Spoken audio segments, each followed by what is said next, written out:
Gestapo i Policję Bezpieczeństwa otacza opinia tajemniczości i politycznego dreszczyku. Z mieszaniną strachu i odrazy opowiadają nasi ukryci wrogowie o naszej brutalności, o zachowaniu bezlitosnym, nieludzkim i przepojonym sadyzmem. W kraju znoszą oni nasze obowiązki z poddaniem, ale wolą być od nas tak daleko, jak jest to możliwe i mieć z nami jak najmniej do czynienia.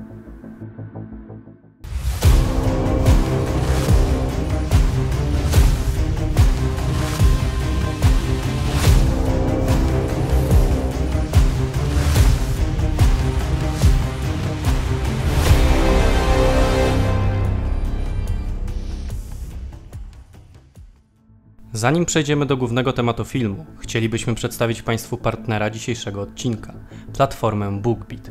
BookBeat to aplikacja, dzięki której możecie Państwo słuchać interesujących audiobooków oraz czytać wiele porywających e-booków. Założenie konta i korzystanie z BookBeat jest dziecinnie proste. Wystarczy zarejestrować się na stronie korzystając z linku w opisie, a następnie pobrać aplikację i zabierać się do lektury. Jeśli audiobooki i e-booki to coś, z czym stykacie się po raz pierwszy i nie wiecie, czy taka forma przypadnie Wam do gustu, możecie skorzystać z darmowego kodu o treści okupowana, który umożliwi Wam korzystanie z aplikacji za darmo przez 30 dni.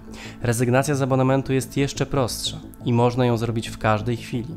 Pośród pozycji zgromadzonych w bibliotece BookBeat znajdziecie wiele książek historycznych, a jedna z nich, pod tytułem Gestapo w Polsce – tajniki szpiegostwa III Rzeszy, zainspirowała nas do stworzenia dzisiejszego odcinka, w którym wyjaśnimy Wam okoliczności powstania jednej z najbardziej zbrodniczych instytucji w historii świata.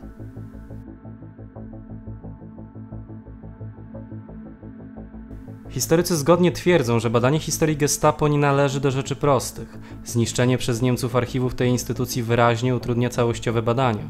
Mimo wszystko postaramy się wyjść na przekór tym problemom i przedstawimy Państwu początki istnienia tej zbrodniczej instytucji. Powstanie Gestapo jest ściśle związane z 1933 rokiem, kiedy to Adolf Hitler objął godność kanclerza III Rzeszy Niemieckiej. Wtedy zgromadził w swoich rękach władzę, która pozwoliła narodowym socjalistom na wprowadzanie swoich planów w życie. Nazajutrz po tamtych wydarzeniach, 31 stycznia Hermann Göring, jeden z najbliższych współpracowników Hitlera, objął decydujące stanowisko w pruskim Ministerstwie Spraw Wewnętrznych. 3 miesiące później, 26 kwietnia, utworzył w jego granicach Urząd Tajnej Policji, czyli Gestapo. Początki tej formacji sięgają jednak dużo wcześniej. Tajna Policja Państwowa wyrosła w zasadzie na gruncie dawnej pruskiej policji, która od momentu przejęcia jej przez Göringa kładła olbrzymi nacisk na konfrontację z komunistami.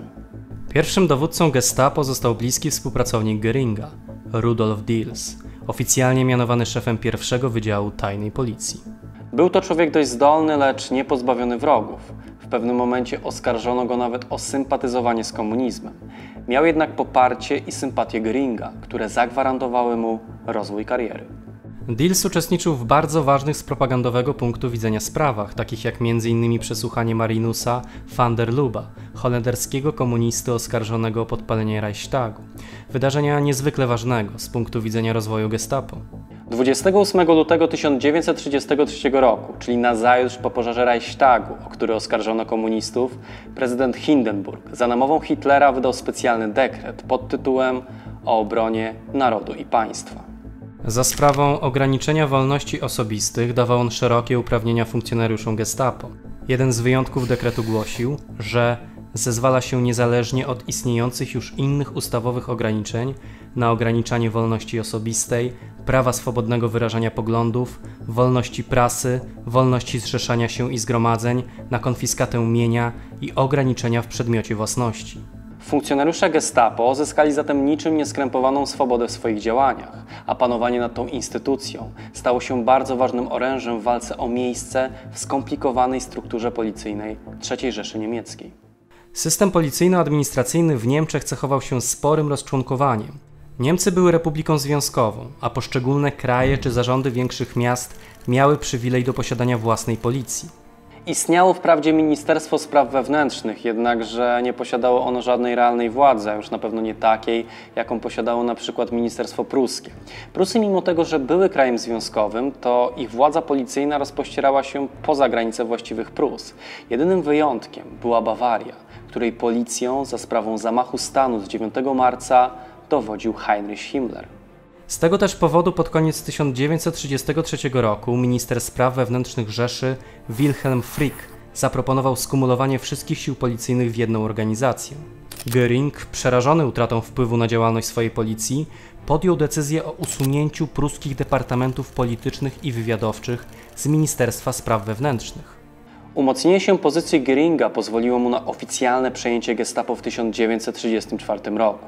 Wtedy też zaproponował on Hitlerowi, by ten rozszerzył prerogatywy gestapo na całe Niemcy.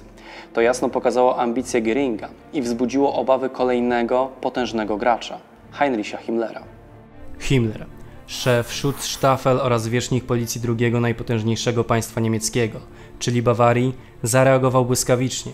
Postanowił niejako sprzymierzyć się z Frickiem, by następnie objąć swą władzą kolejne części Niemiec, by w końcu doprowadzić do sytuacji, w której na początku 1934 roku, poza jego zasięgiem, znajdowały się już tylko Prusy. Göring znalazł się w dość trudnej sytuacji. Nie bardzo mógł i tak naprawdę nie bardzo chciał prowadzić otwartą konfrontację z Himmlerem. Szczególnie, że zaczął ich łączyć wspólny wróg – Ernst Röhm, do rozprawy z którym obydwaj dygnitarze przystąpią kilka miesięcy później. Göring przekazał więc Himmlerowi władzę nad gestapo, choć warto odnotować, że przejął on policję jako urzędnik podległy Göringowi, co niejako uratowało honor Hermana.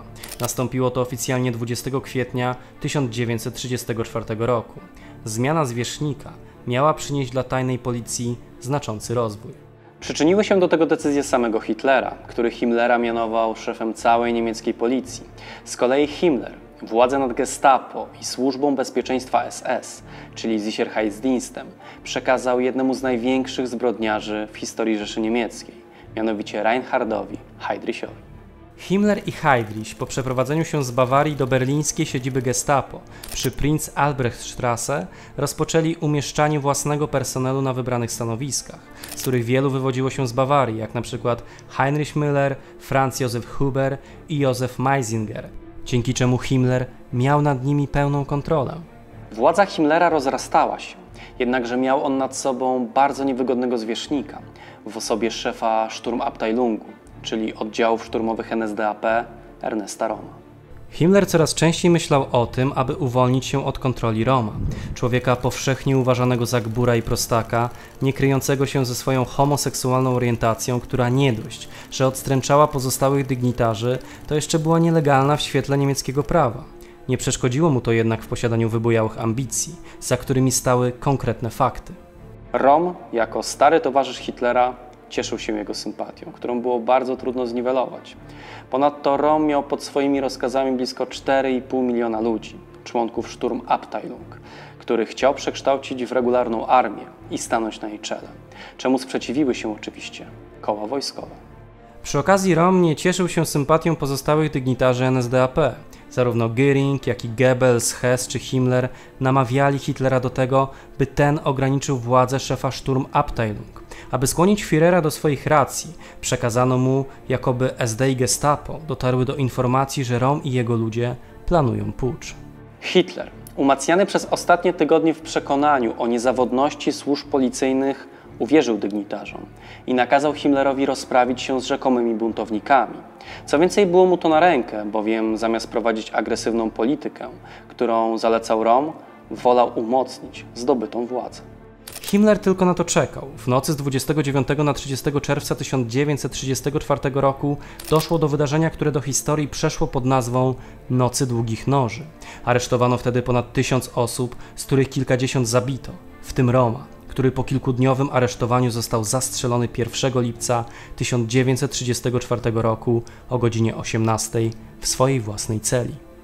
Sturmabteilung zostały zneutralizowane, a gestapo pokazało swój prawdziwy charakter i prawdziwe umiejętności, bowiem nie ma wątpliwości co do tego, że to funkcjonariusze gmachu przy Prinz-Albrechtstraße byli odpowiedzialni za prowokacje, a następnie aresztowania czołowych współpracowników Röhma. Gestapo stawało się wszechwładne. 10 lutego 1936 roku wydano ustawę, w świetle której tajna policja została postawiona ponad prawem. Paragraf 7 stwierdzał bowiem, że od decyzji Gestapo nie przysługuje żadne odwołanie, a sąd nie ma prawa badania słuszności tych decyzji. 17 czerwca 1936 roku Hitler oficjalnie zjednoczył wszystkie siły policyjne, na czele których postawił szefa niemieckiej policji, Heinricha Himmlera. W wyniku tej decyzji Gestapo stopniowo było wyłączane z aparatu państwowego i włączane w służbę SS, a co za tym idzie, bez mała cały aparat policyjny stawał się domeną Himmlera. Tym samym posiadł on władzę nad wszystkimi umundurowanymi organami ścigania w Niemczech, które teraz należało jakoś sensownie zorganizować. Tak też 26 czerwca 1936 roku policję oficjalnie podzielono na mundurową oraz tajną. Pierwszą z nich była policja porządkowa, czyli Ordnungspolizei, na czele której postawiono generała SS Kuchta Daluk. Tajną zaś stanowiła policja bezpieczeństwa, czyli Sicherheitspolizei, w skrócie ZIPO, na czele której stanął Reinhard Heydrich, będący równocześnie szefem wywiadu partii, czyli Sicherheitsdienst. Wszystkimi pionami rządził oczywiście Reichsführer SS, Heinrich Himmler. Gwoli konsekwencji dodajmy, że w niedługim czasie Himmler powołał do życia policję kryminalną, która wraz z Gestapo weszła w skład Sicherheitspolizei. Z kolei 23 czerwca 1938 roku wydano specjalny dekret, który powodował, że funkcjonariusze Policji Bezpieczeństwa stawali się zależni od SS. Dzięki temu doszło do konsolidacji wszystkich sił policyjnych. Aby jeszcze bardziej pogłębić wzajemne związki, spowodowano, że większość członków Policji Bezpieczeństwa wstąpiło do SS i zajmowało stanowisko w obu organizacjach. Warto jednak odnotować, że w niektórych sytuacjach doszło do nałożenia się jurysdykcji, a tym samym konfliktów między funkcjonariuszami Służby Bezpieczeństwa, a właśnie Gestapo. Ostatni akord przeobrażeń nastąpił we wrześniu 1939 roku. Wtedy to Policja Bezpieczeństwa i Służba Bezpieczeństwa zaczęły podlegać nowemu organowi, mianowicie Głównemu Urzędowi Bezpieczeństwa Rzeszy, na czele którego stanął Reinhard Heydrich, który władzę nad Gestapo przekazał Heinrichowi Müllerowi. Tym samym stworzono personalną sieć powiązań. Müller podlegał Heydrichowi, Heydrich odpowiadał za wszystko przed Himmlerem, a dla Reichsführera SS jedynym zwierzchnikiem pozostawał Hitler. W taki sposób narodził się system policyjny III Rzeszy Niemieckiej, której najbardziej jaskrawym i najbardziej przerażającym symbolem było właśnie Gestapo. Nie zapomnijcie o subskrypcji naszego kanału, aby być na bieżąco z kolejnymi premierami. Dziękujemy za uwagę i do zobaczenia w kolejnym odcinku. Dziękujemy wszystkim naszym patronom za wsparcie. W dzisiejszym odcinku pragniemy serdecznie pozdrowić panią Justynę Stopińską oraz panów Marcina Smajka, Piotra Luberę, Piotra Bulicę, Huberta Kędziorka, Adriana Flora, Rudolfa Miczkę, Damiana Dziedzica, Pawła Łabno, Marka Pyszorę, Adriana Martynowicza oraz Michała Sapkę. Ponadto pragniemy serdecznie pozdrowić kanał Good Times, Bad Times. Ty również możesz mieć wpływ na tworzone przez nas materiały. Dołącz do nas już dziś na platformie Patronite. Zachęcamy do obserwowania naszych pozostałych mediów społecznościowych, na których znajdziecie wiele dodatkowych treści, ciekawostek, zapowiedzi odcinków i materiałów zza kulis.